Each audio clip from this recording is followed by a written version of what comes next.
गुरुदेव के चरणों में कोटि कोटि प्रणाम, गुरु शक्तियों के चरणों में कोटि कोटि प्रणाम। महाशिवरात्रि शिव जी का एक बहुत बड़ा त्यौहार। इस दिन लाखों शिव भक्त शिव मंदिर जाते हैं, उनकी पूजा करते हैं। ब्रह्मा विष्णु महेश जो हमारे त्रिदेव हैं, उनमें शिव जी जो हैं, जिसे ब्रह्मा जी को क्रिएटर ऑफ यूनिवर्स कहा जाता है, विष्णु जी क्रिएट होने के बाद हमें हेल्प करते हैं ग्रो होने में, प्रॉस्पर करने में। वैसे ही जब हमारा टाइम पृथ्वी पे ख़त्म हो जाता है तो सब समाते हैं शिव जी में। इसलिए कहीं कहीं ने गॉड ऑफ डिस्ट्रक्शन भी कहा जाता है, पर ये सही नहीं है। It is not destruction. ख़त्म होने के बाद हम उनमें समा जाते हैं। शिव जी को बहुत सारे नामों से जाना जाता है, रुद्र, महाकाल, शंकर, महादेव। शिवरात्रि की अगर हम बात करें तो हर महीने की जो ये लूनार कैलेंडर के हिसाब से मनाया जाता है शिवरात्रि, अमावस्या के पहले वाला जो दिन होता है, every month 14th day, Krishna पक्ष जब होता है अमावस्या के एक दिन पहले, उस दिन शिवरात्रि मनाई जाती है। पर फागुन महीने की जो शिवरात्रि होती है उसे महाशिवरात्रि कहा जाता है। तो जब हम शिवरात्रि के बारे में डिटेल में डिकोड करना चाहेंगे तो सबसे पहले हमें शिव जी को, शंकर जी को समझना पड़ेगा। हमारे ऋषि मुनियों ने जो भी एक, जैसे शंकर जी की जो मूर्ति है, जो सिंबल है, उनका जो फोटो है, उसमें अलग अलग चीज़ें, जैसे गंगा माँ है, चांद है, रुद्राक्ष है, उनके हाथ में त्रिशूल है, कमंडलू है, डमरू है। तो हर चीज़ का, हर सिंबल का सिग्निफिकेंस है, इसलिए वो वहाँ पे हैं। पर कहीं ना कहीं क्या होता है, हम सिंबल को पूजने लगते हैं एंड एज अ होल हम शिव जी को उस रूप में देखने लगते हैं और एक एक सिंबल का जो मीनिंग है उसे भूल जाते हैं। तो आज हम एक एक सिंबल को डिकोड करेंगे कि वो क्या सिग्निफाई करता है। क्यों ऋषि मुनियों ने, जैसे शिव जी का तो कोई रूप ही नहीं है, वो तो यूनिवर्स के कण कण में बसते हैं। परमात्मा जो है वो हर इंसान के कण कण में बसते हैं। तो उन्हें ये रूप क्यों दिया गया है? क्योंकि ये एक मैसेज है हम लोगों के लिए। उस मैसेज को डिकोड करने की बहुत ज़रूरत है।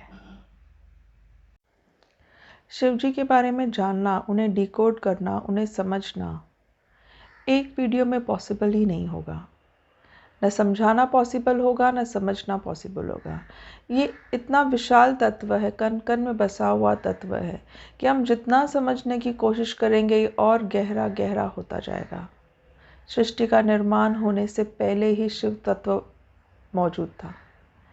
तो हम कोशिश करेंगे कि इस वीडियो में मैक्सिमम चीज़ें कवर करें। शिव जी की कृपा से आने वाले वीडियो में इसे पूरा कर पाएँ। हम जब भी शिव जी को प्रे करते हैं, उनका नाम जप करते हैं, तो हम ओम नमः शिवाय इस मंत्र का यूज़ करते हैं। अब ओम नमः शिवाय का क्या मतलब है? ओम नमः शिवाय, ये 6 वर्ड से बना हुआ है। Om is universal sound, universal consciousness. न जो है वो अर्थ एलिमेंट को रिप्रेजेंट करता है, म जो है वो वाटर एलिमेंट को रिप्रेजेंट करता है, शी फायर को रिप्रेजेंट करता है, वा एयर इसको रिप्रेजेंट करता है, और या रिप्रेजेंट करता है स्पेस को, स्काई को। तो ये जो ओम नमः शिवाय है, तो ओम के साथ हम पांचों एलिमेंट्स मिला के प्रे कर रहे हैं। अर्थ की शक्ति, वाटर की तरलता, फायर का वार्मथ, गर्माहट, एयर हर जगह अवेलेबल है, हर जगह प्रेजेंट है। एंड स्काई या स्पेस जो कि अनलिमिटेड है, जिसकी कोई सीमा नहीं है, कहाँ से शुरू हुआ कहाँ से ख़त्म पता नहीं है। तो इन पांचों एलिमेंट्स के साथ जब हम ओम लगाते हैं तो हम इसको वननेस, इसका एक सारी चीज़ों को आत्मसात कर लेते हैं, एक यूनिवर्सल कॉन्शियसनेस के साथ हम इसको मिला देते हैं। तो इसमें एक पीस एंड हारमोनी डेवलप होती है, और ये पीस एंड हारमोनी जब जब हम मंत्र के थ्रू जब बोलते हैं तब हम में भी आ जाती है, हम में भी ट्रांसफ़र हो जाती है और हमें एक पॉजिटिव फील करते हैं, हमारी नेगेटिविटी दूर हो जाती है, हमारा माइंड स्टेबल हो जाता है, पीसफुल हो जाता है। इस मंत्र को स्ट्रेस बस्टर भी कहा जाता है। हम स्ट्रेस से दूर होते हैं और शांत रिलैक्स्ड फील करते हैं। जब हम शिव जी के रूप को देखते हैं, उनकी रूप की पूजा करते हैं, तब हम देखते हैं कि उनके रूप में अलग अलग ऑपोजिट चीज़ें हैं। जैसे उनके जटाओं में गंगा है तो उनको तीसरी आँख है जिसमें से आग निकलती है।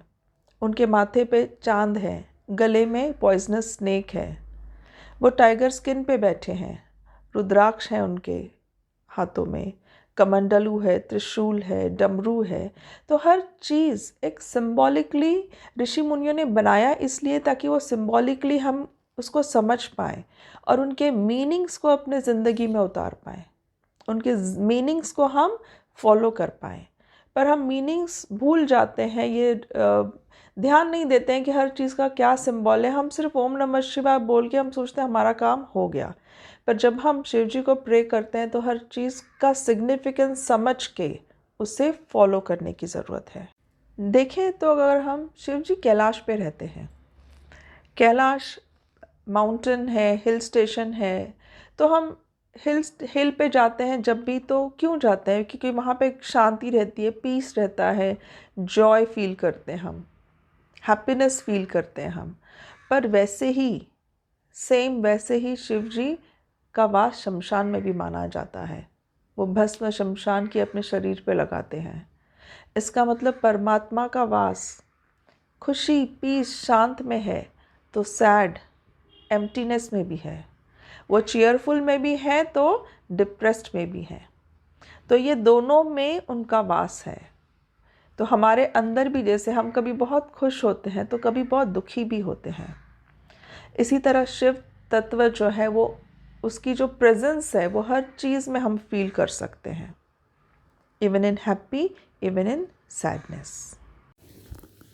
आप सबको पता है कि जब राजा भगीरथ ने गंगा नदी से प्रे किया धरती पे आने के लिए, उनकी बहुत ज़रूरत थी धरती पर, तब गंगा माँ मान तो गई, पर सबसे बड़ा प्रॉब्लम ये आया कि वो जब धरती पे उतरती तो उनका फोर्स इतना ज़्यादा था कि उसे झेल पाना धरती के लिए पॉसिबल नहीं था। हर तरफ बाढ़ आ जाती, बहुत ज़्यादा उनका, क्योंकि वो जब स्वर्ग से धरती पर आती, ऊपर से नीचे गिरती तो बहुत ज़्यादा फोर्स से गिरती। तो उस वक्त एक ऐसा माध्यम चाहिए था, एक ऐसा मीडियम चाहिए था जो उनके उस फोर्स को झेल सके और फिर हम तक पहुंचाए। तो उस वक्त शिव जी रेडी हुए। उन्होंने गंगा माँ जो स्वर्ग से उतरी उसे अपनी जटाओं में बांध लिया, जटाओं में समा लिया, और फिर उसमें से एक, हम देखते हैं ना फोटोज़ वगैरह में डिपिक्ट करते हैं, एक पतली सी धार वो धरती में देते हैं, हमें देते हैं।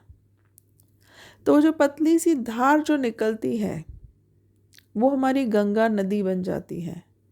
Ganga river is the largest river जो हिमालय से निकलती है और बे ऑफ बंगाल तक जाती है। तो पतली सी धार अगर इतनी बड़ी नदी बन सकती है तो सोचिए कि अगर पूरी गंगा नदी हमें मिल जाए एक ही साथ, तो हर चीज़ बह जाएगी उनके फोर्स में। तो ये तो डिपिक्ट किया गया है, एज अ स्टोरी बताया गया है, पर इसका अगर हम सिग्निफिकेंस देखें हमारी लाइफ से, बिकॉज मैंने हमेशा कहा है कि जो भी हमारे एंशियंट भगवानों की मूर्तियाँ थी उसमें एक एक जो छोटे छोटे माइन्यूट डिटेल्स थे, उन हर डिटेल का कुछ ना कुछ मीनिंग है। तो वो जो डिपिक्शन है कि वो चैतन्य गंगा नदी का पूरा जो स्वर्ग से बह रहा है उसको वो अपने जटाओं में समाते हैं और फिर थोड़ा थोड़ा हमें देते हैं। तो इसका क्या सिंबलाइजेशन है? इसका ये है कि परमात्मा का चैतन्य या सोर्स ऑफ पॉजिटिव एनर्जी जिसको हम बोलते हैं, तो वो जो ग्रहण करने का, डायरेक्ट ग्रहण करने की क्षमता, कैपेसिटी हम में नहीं है।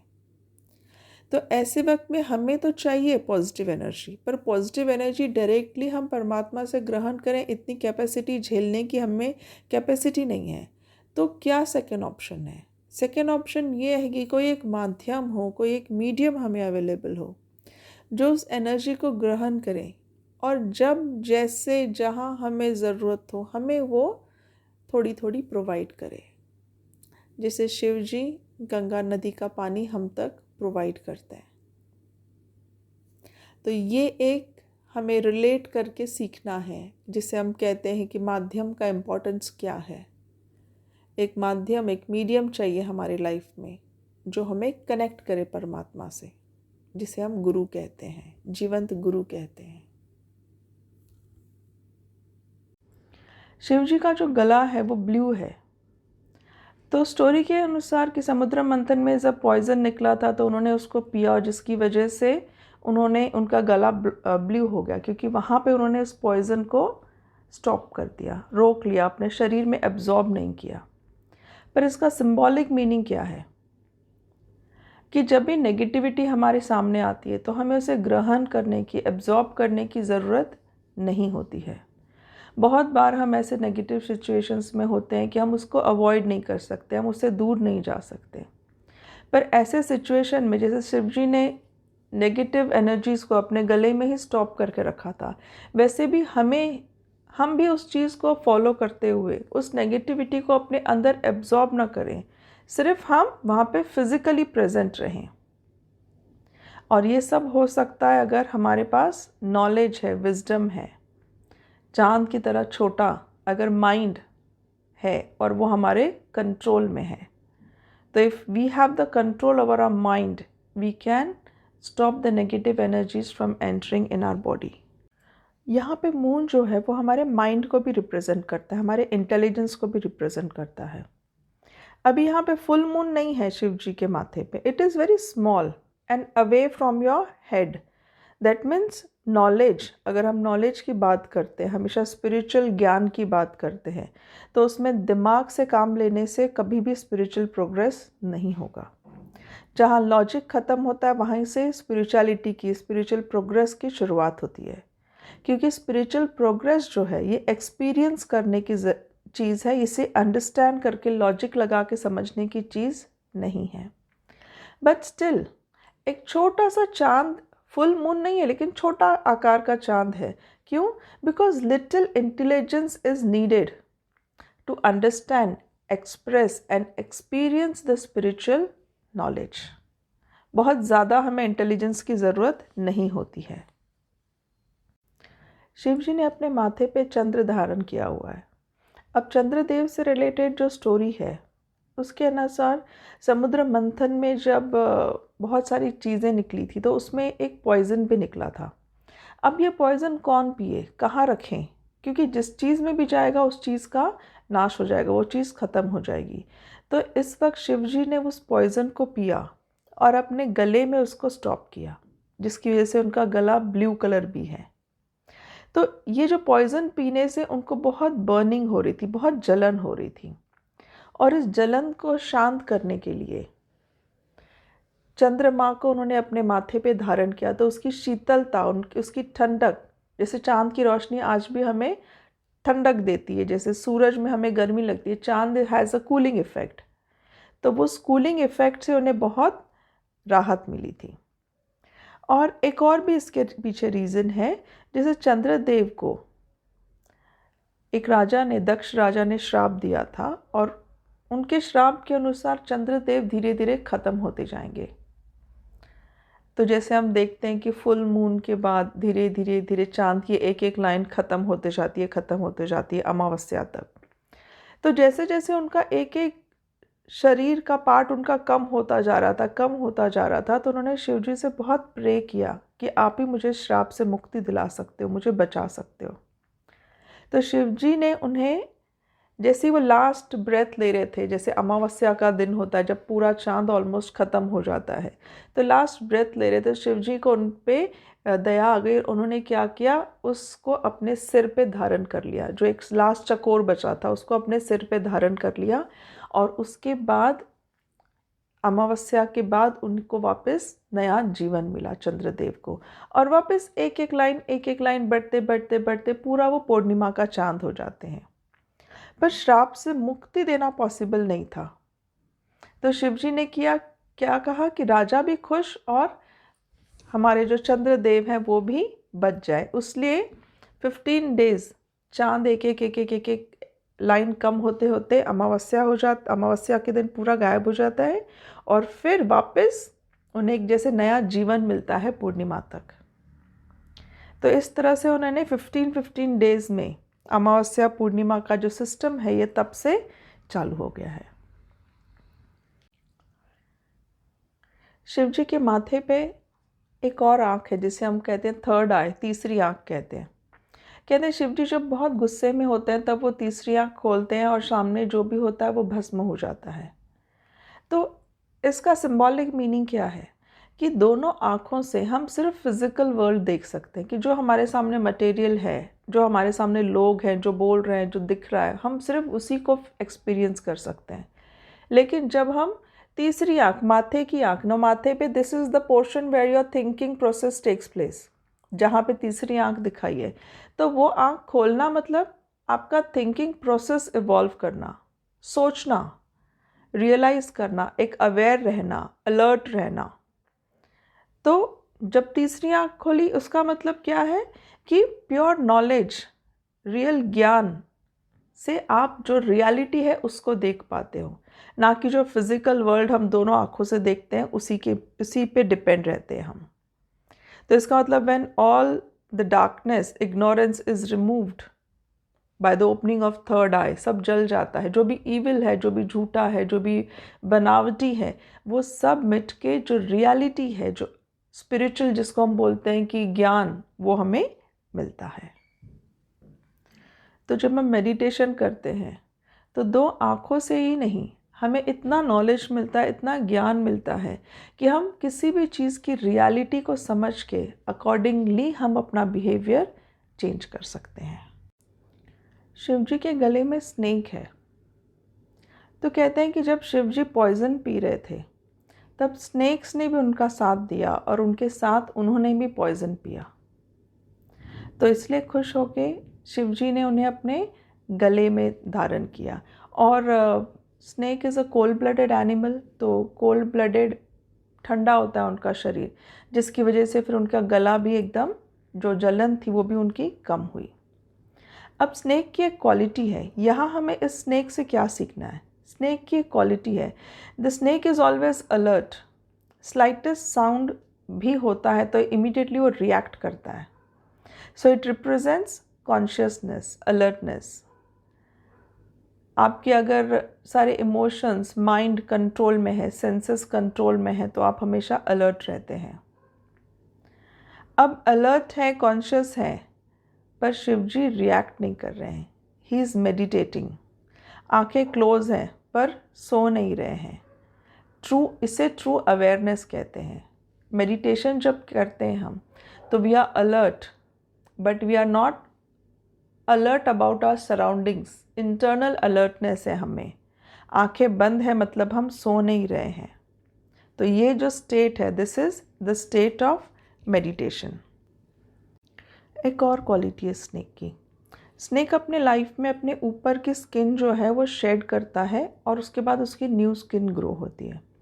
तो ये इसको रिप्रेजेंट करता है कि जैसे हमारा आत्मा हमारे शरीर के अंदर है, हम शरीर छोड़ते हैं और दूसरा जन्म लेते हैं, तो ये रीबर्थ, मरना फिर जन्म लेना, तो ये पुनर्जन्म, रीबर्थ को भी रिप्रेजेंट करता है, साइकिल को रिप्रेजेंट करता है स्नेक। शिवजी के कंट्रोल में है ये स्नेक।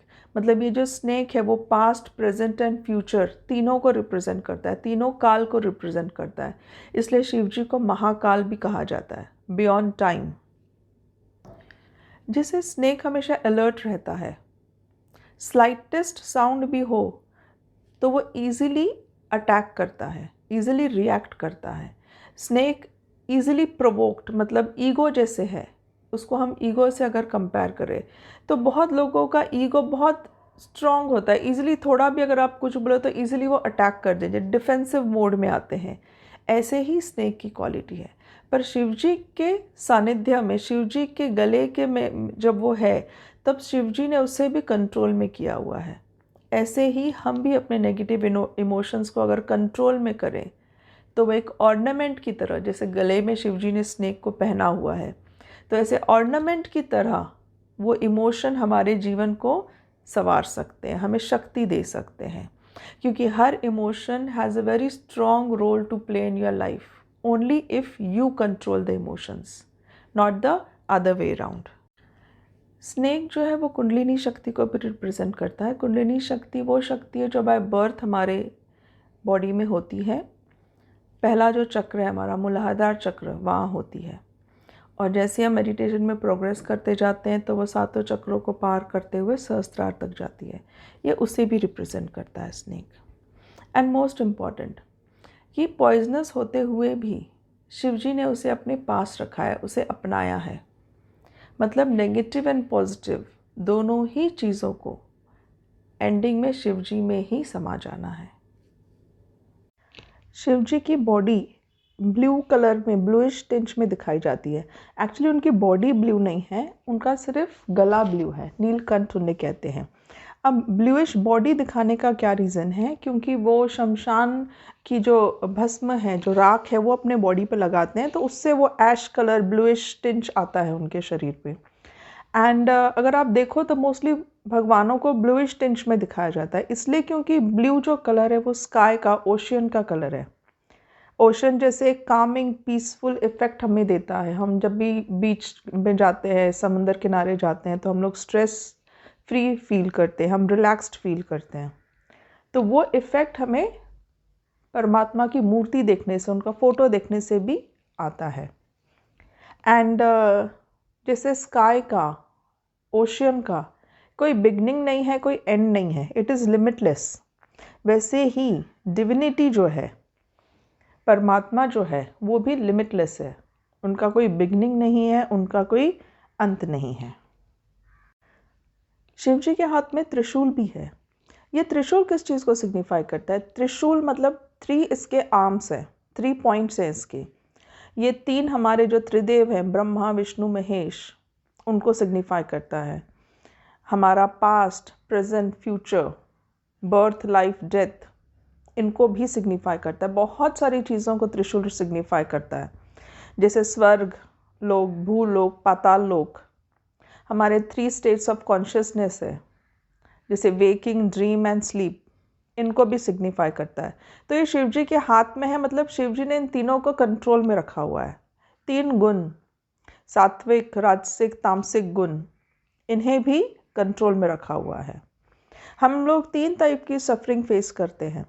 एक होता है आध्यात्मिक सफरिंग, एक होता है आदि भौतिक सफरिंग, और एक होता है आदि दैविक सफरिंग। ये 3 टाइप के जो सफरिंग्स हैं, उन्हें भी कंट्रोल में रखा हुआ है।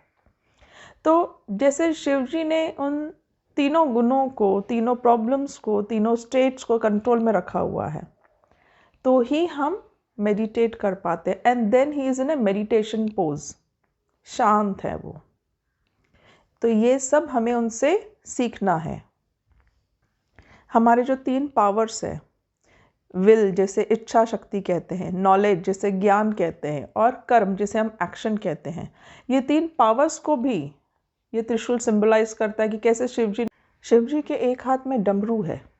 अगर हम डमरू का शेप देखें तो ये इन्फिनिटी के सिंबल जैसा है, अनंत काल से इसको रिप्रेजेंट करता है। हमारा जो यूनिवर्स है उसको रिप्रेजेंट करता है, एंड यूनिवर्स के वर्किंग को भी रिप्रेजेंट करता है। जैसे डमरू का शेप कैसा है, एक तरफ बड़ा है, मैग्नीफाइड, फिर एकदम कम कम कम कम होते छोटा हो जाता है, एंड देन फिर बढ़ता है। मतलब जैसे यूनिवर्स है, एक्सपैंड होता है, जैसे हम जन्म लेते हैं, धीरे धीरे धीरे हम ख़त्म हो जाते हैं और फिर रीबर्थ लेते हैं। तो प्रोसेस ऑफ क्रिएशन को भी ये डमरू सिग्निफाई करता है। जैसे हमारे हार्ट बीट्स भी होते हैं, हार्ट बीट्स कभी भी स्ट्रेट लाइन नहीं होते, अप डाउन, उसको भी सिग्निफाई करता है। डमरू से जो साउंड निकलता है, शिव जी ने जब इसको बजा के जो स्पिरिचुअल साउंड निकाला था, उससे ही हमारा पूरा यूनिवर्स क्रिएट हुआ है। तो ये साउंड एनर्जी को भी स्पेसिफाई करता है। ये जो डमरू का साउंड है ये बहुत जगहों पे मेडिटेशन के लिए भी यूज़ किया जाता है टू इंक्रीज द कंसंट्रेशन। जैसे आज हमने शिव जी के रूप में जो एक एक सिंबल्स हैं उनको डिकोड किया, उनको समझा, वैसे ही परमात्मा के सारे रूप को आप डिकोड कर पाएँ, यही गुरुचरणों में प्रार्थना है। हमें मनुष्य जन्म मिला ही इसलिए है क्योंकि ये डिकोडिंग को हम समझ पाए, और किसी भी ऑर्गेनिज्म में ये क्षमता नहीं है इसे समझने की।